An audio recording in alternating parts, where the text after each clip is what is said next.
Hello, it's PJ Millionis, and today we're back on another episode of the Poverty Franchise Podcast, NFL Roundup Week 11. As you saw earlier in the channel, I was present at Bears Falcons, so I didn't really catch any of the other 1 p.m. slate games on Sunday. So a lot of these really box score watching, reading articles, giving my takes on them, that type of thing. But we'll just get into it. Titans beat the Packers 27-17 on Thursday night. I talked about the Bears and Falcons in some length, so I won't really touch on it much other than the score was 27-24 Falcons. Bills beat the Browns 31-23 in Detroit. Eagles squeak by Jeff Saturday's Colts 17-16. The Commanders handle the Texans 23-10. Saints beat the Rams 27-20. The Rams are in real trouble. We'll get into that later. Patriots beat the Jets in a real old style football game 10-3. We'll talk about Zach Wilson later as well. And we will also, I want to talk about Zach Wilson. Detroit Lions handle the Giants 31-18. I think this is their third straight win.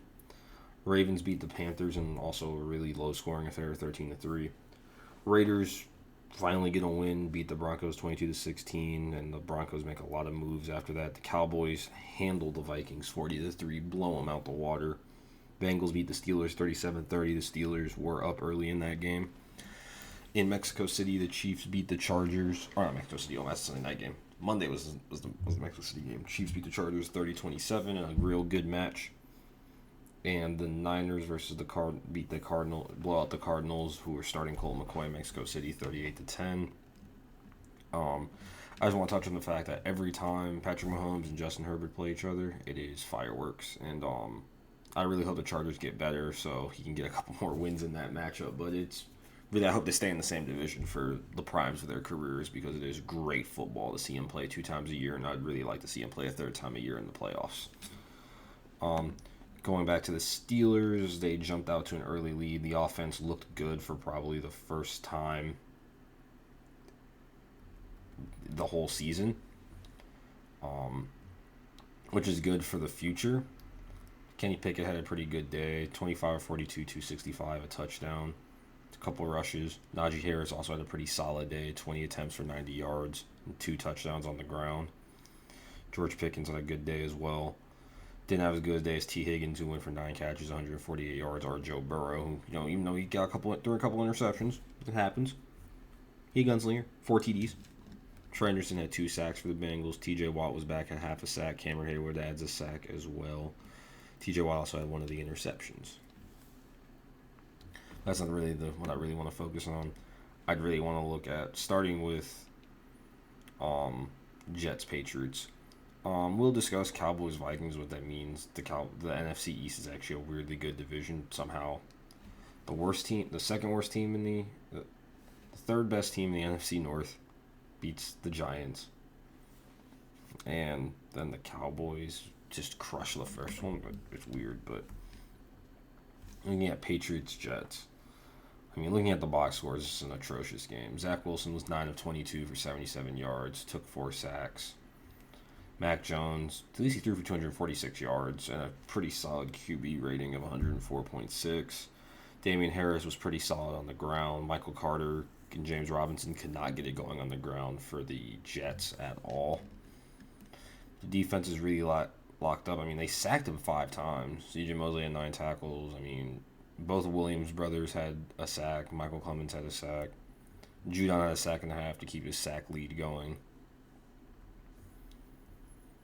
But it's just an all-out piss-poor performance from Zach Wilson. Just looking at Zach Wilson, year 2 of his career.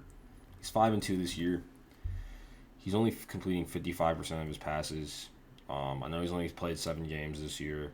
He's 4 TDs, 5 interceptions. He's only averaging 6.8 yards an attempt, which is up from. And then, it's just not a good look this year at all. He hasn't added that much on the ground either. He's only added 94 yards on the ground, so it's not like he's doing much there. Of the sought-after year 2 quarterbacks, he's really one who has not taken that anything resembling a good next step. Trevor Lawrence is 3-7. He's completing 65% of his passes. He's throwing 13 touchdowns to only 6 interceptions for 2,334 yards. I'll actually just switch and we'll just go through the stats together. 2,334 yards. He's already surpassed his TD total from last year with Urban Meyer. Now it's a full 17 starts, 17 games. And he's added 178 yards and 3 touchdowns on the ground. Then we can just look. Justin Fields has been playing out of his mind the last few games. Justin Fields, the completion percentage is still below 60. I'd like to see that be well above 60.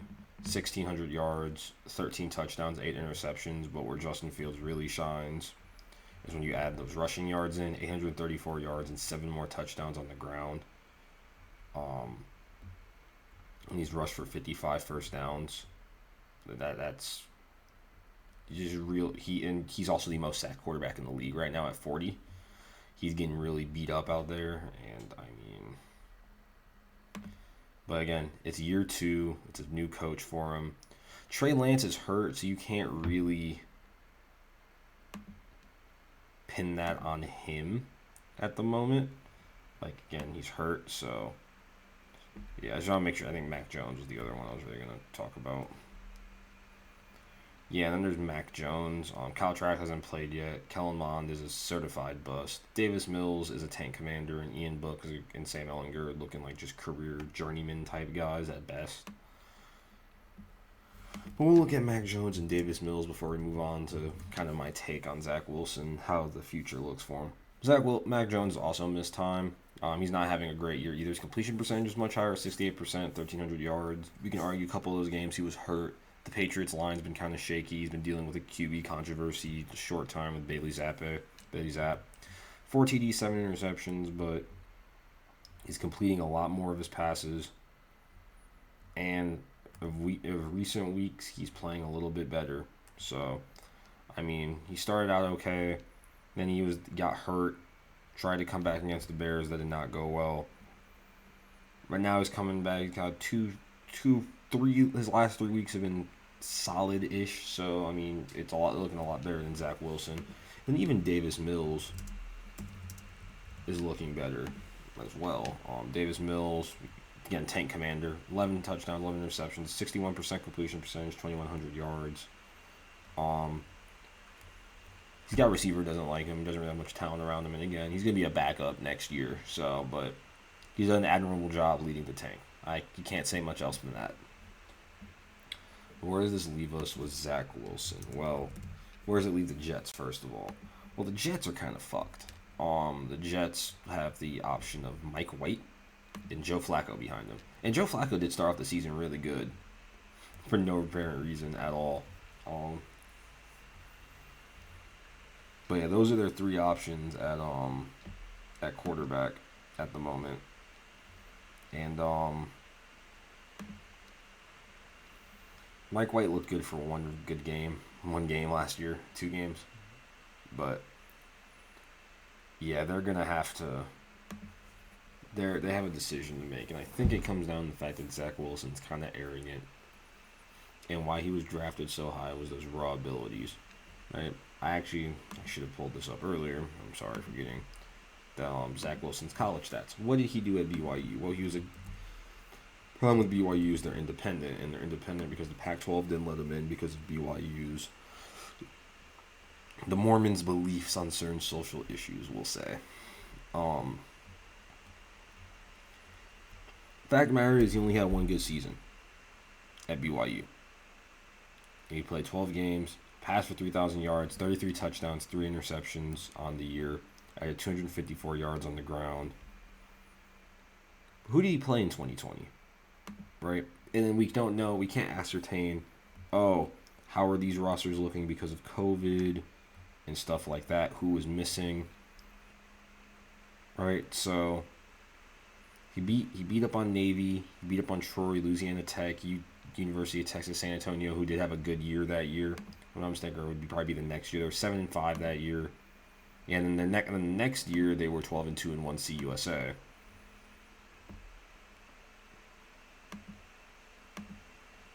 But again, They beat up on Houston. I'm pretty sure it's just Houston without Derek King in 2020. I'm pretty sure he'd already went to Miami at this point. So this was without, again, Heisman candidate Derek King. If y'all don't remember, Derek King at Houston was a fucking monster. Texas State, Western Kentucky, Boise State, North Alabama. Then they lose a close affair to Mormons versus Mullets. They lose that close affair to Coastal Carolina in Conway. And as we know, Coastal Carolina beat the shit out of Zach Wilson. I think that's the only real adversity he faced that season. He beat up on San Diego State, and they won their bowl game against UCF. These are all fantastic. I guess this last season is fantastic. The problem is it was only 1 year, right? It's not quite Mitchell Trubisky thing because he started other years. Mitchell Trubisky only started that 1 year. It's the fact that his intangibles were good. He threw the ball down the field really well. He had a cannon of an arm. The problem was his decision making and the competition he faced. And could he handle the adversity, especially in the New York sports media market? As anyone who follows sports knows, the New York sports media market is fucking ruthless. It is one of the hardest markets on earth to play in. That's probably not, outside of international soccer, international football, there's not much else that's harder than the New York sports media market. Ask any Knicks player, ask Kevin Durant and Kyrie Irving every week, regardless of their controversies. Ask Ben Simmons right now, as much as he deserves it as well. Zach Wilson's going to ride his adversity, and this talk of him in the locker room not really owning up to the win, or not owning up to him, the reason for being the loss, that is concerning for a quarterback because that's not what coaches like to see, and it's not what your defense likes to see at all. In comparison, direct contrast, Justin Fields gets hurt on the last drive against the Falcons, and he tries to tough it out. He airmails a pass to David Montgomery. Should David Montgomery probably caught it? He's a running back. Probably it was an airmailed pass over him. Throws the game-sealing interception. Typical Bears loss. You gotta love it. But the fact is that Justin Fields, even though I don't really think it was his fault because he was playing hurt and he was trying to tough it out, and probably should have been up to the coaches to been like, yo, I'd rather have a healthy quarterback in, even if it's Trevor fucking Siemian, than a hurt quarterback who had to lay on the sideline and his shoulder was shot. It's not something you really tough through as a quarterback because you kind of need to throw the ball. Also, I think he should be benched next week so we can lose to the Jets and get that nice draft position up. But he owns up to it. He apologizes to the team. His defense set us up. So that's the difference. Even if Justin Fields, that's natural leader shit. I'm not just trying to fanboy. I mean, you can look at Davis Mills has taken his task in earnest. He's not complaining. Trevor Lawrence has owned up to damn near everything, even though you can really blame it all on Urban Meyer. Trey Lance is the only other one you can see that kind of had that problem of is he coachable? And Mac Jones is infinitely coachable, or Bill Belichick would have cut him yesterday or cut him last year. So because we know how Bill Belichick is. But on from Zach Wilson, I'll leave a final take on the Zach Wilson debacle is that I've seen the talent on the NFL field. I really have, and I have a lot of faith in quarterbacks to get better. I saw the talent with Sam Darnold. I still see it with Baker Mayfield. I think Baker Mayfield just needs a better coach, a new situation. I think he's a starting quarterback in the league. I truly, honestly believe it. As bad as he's playing with the Panthers, I believe there's another reason for it. Or maybe the shoulder injury he's just shot. It happens. The injury, you never know how you really come back from it. So I think there's time for him. It is only year 2. A lot of quarterbacks have had mediocre first 2 years and done great. But he's going to have to own up to his errors. He's going to have to, because he's just feeding the New York sports media machine. That's going to do nothing but not hurt him. So, it's going to do nothing but hurt him. So he's got to fix that. Next topic are the Eagles frauds. They barely beat the old high school head coach. Is the old high school head coach better than we think? Shit, probably. I think we got to give Jeff Saturday credit. This is a game he didn't have a chance in hell of being close in at all. That no one gave him the benefit of the doubt. He limits the Eagles' high-power offense to only 17 points. Jalen Hurts only threw for 190 yards and a touchdown. His completion percentage was good. He rushed for another 86 yards. I mean, you held Devontae Smith and A.J. Brown to under 100 yards, respectfully. Matt Ryan threw for 213, no touchdowns. But what really came down to it is that they were able to keep Jonathan Taylor under 4 yards a carry, 22 attempts, 84 yards. He did have a run rushing touchdown, but they were able to limit the run game, which is kind of how you stop the Colts. Are the Eagles frauds? I don't think so. Their schedule, admittedly, has not been the world's best. I will come out and say that. They've played the high power offense version of the Lions, where they had no defense. They played the Vikings in primetime, the Commanders, who sneakily don't look that bad, the Jags, the Cardinals, the Cowboys, which is probably their best win. Then you played an anemic Steelers, the Texans, lost to the Commanders, and then barely squeaked by the Colts. Then the rest of their schedule doesn't really have many other tests either. Going against Aaron Rodgers is always a tough ask in prime time.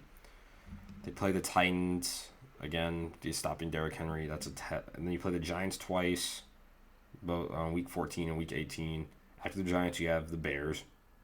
Then you have the Cowboys again in Dallas this time, and the Saints. So really, their biggest tests are going to come from their inside the division and the Titans. Are they frauds? I don't think so. I think their offense and defense are as good as you can get. What happened against the Commanders was turnovers. And again, losing at this point lets you fix some of your mistakes. They limited turnovers this game, but the offense just couldn't really get going this game. And this is a Colts defense without Darius Leonard, who also calls himself Shaq Leonard now, which I thought was really weird. I thought it was a different player. But that's good for them. I don't think they're frauds. And Jeff Saturday is a great interim head coach. Holy shit, do not hire him full time. He's going to get you through this year, and that is about it. That is all I'm going to say. The last score I want to look at before I look at the standings and what teams kind of need to do is Nathaniel Hacker should have been fired. Both coaches should have been fired after the Raiders-Broncos game. Russell Wilson is either still hilariously hurt or just this is not the offense they should be running. He didn't even play that bad. 24-31 for 237, but still coming away with the loss. The run game isn't there. Chase Edmonds is hurt for next week. They cut Melvin Gordon, so their only running back really left is Latavius fucking Murray. That's not a running back room I'd like to have. The line isn't opening up holes for him. Nathaniel Hackett gave up play calling duties. I think Nathaniel Hackett should be fired. You're paying Russell Wilson this king's ransom at the end of his career to try to squeeze out as much prime as you can. You have to do it. That's all I'm going to say on that matter. Looking at the standings, Buffalo did bounce back and finally get that win they needed. Against the Browns. They're 7-3, tied with the Dolphins for top of the division. The Patriots and Jets are both 6-4. Baltimore 7-3 for the AFC North. Trailing them is 6-4 Bengals. The Browns and Steelers. Browns did not say do their goal that I said they had to do in the middle of before the season started, where they had to stay around 500. I didn't think they could do it. Or did I think they could do it? I said there was a possibility they can do it. That they'd have to make the playoffs before Deshaun Watson. This season is a punt.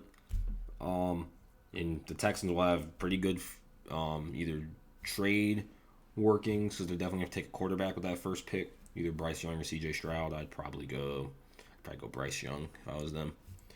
And the Steelers are also 3-7. AFC South, Titans 7-3, Colts 4-6-1, Jags 3-7, Texans 1-8-1, leading the tank division, the tank off. With the Bears right there. Panthers, I think, are in second. The Bears are in third. I was getting that car, sorry. Chiefs are 8-2, Chargers 5-5, Rams 3-7, Raiders 3-7, Broncos 3-7. This hell division didn't really format due to piss poor coaching from the Raiders and Broncos, respectfully, and the Chargers just being hurt and then also not having the world's best coaching. The Chiefs are still the Chiefs, however. They still have that weird loss to the Colts, but is what it is. NFC East, Eagles are still leading at 9-1. Cowboys and Giants 7-3. The Commanders are now over 500, 6-5.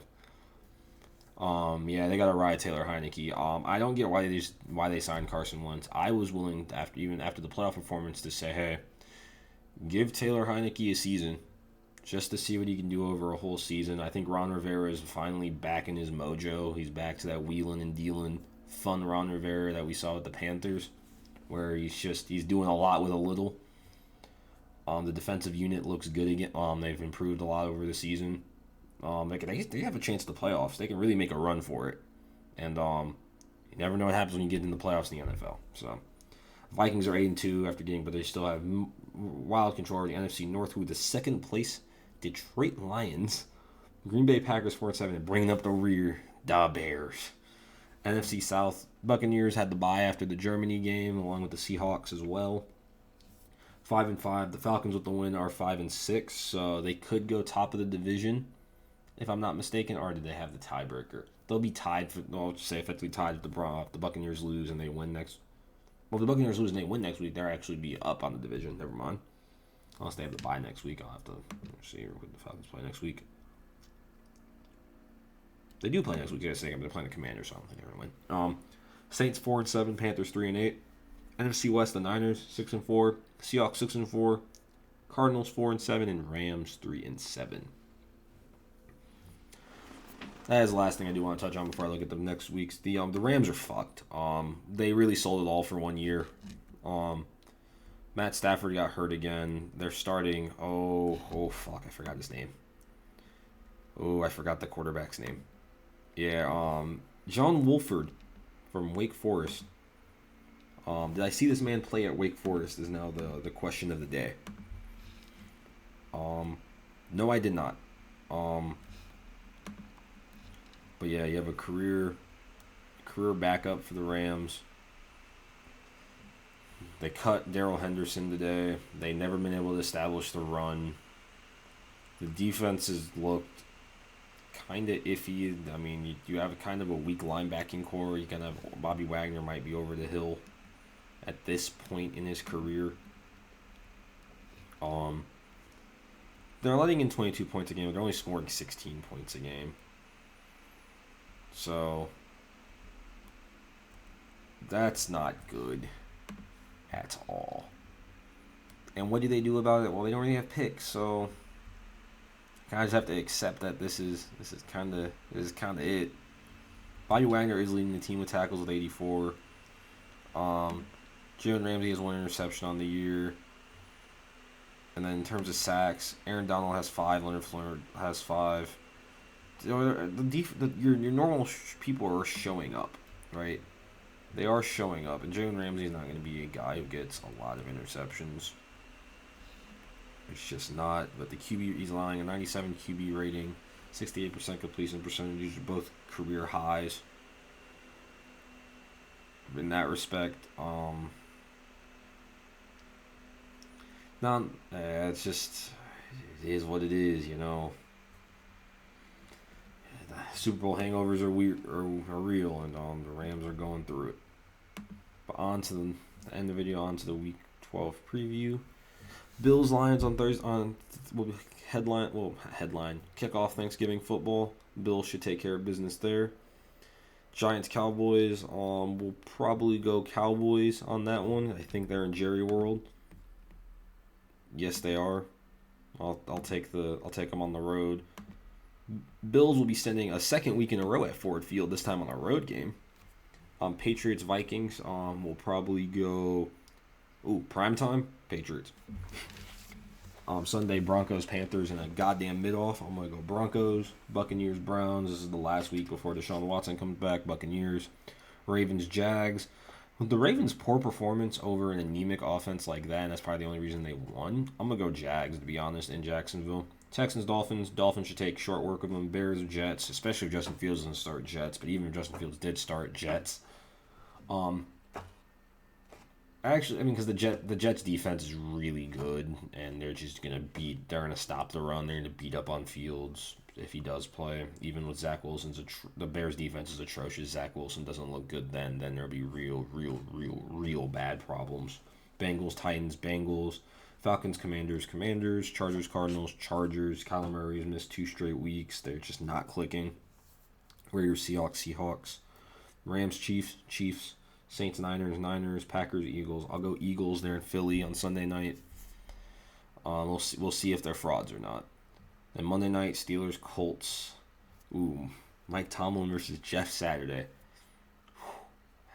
That's gonna be fucking interesting. Holy shit. I'll go. Ooh, that's a tough one. I think the Steelers' defense and the offense clicked really good against the Colts anemic. I mean, the Steelers' defensive players are back. They did not play great against the Bengals. The Bengals have a super high-powered offense. I'll go Steelers for that one. No, I do not track how well I do on these predictions at all, because if I did, it'd be atrocious. But that's all I have on the NFL Week 11 roundup. It's been PJ signing off. Good night and good luck.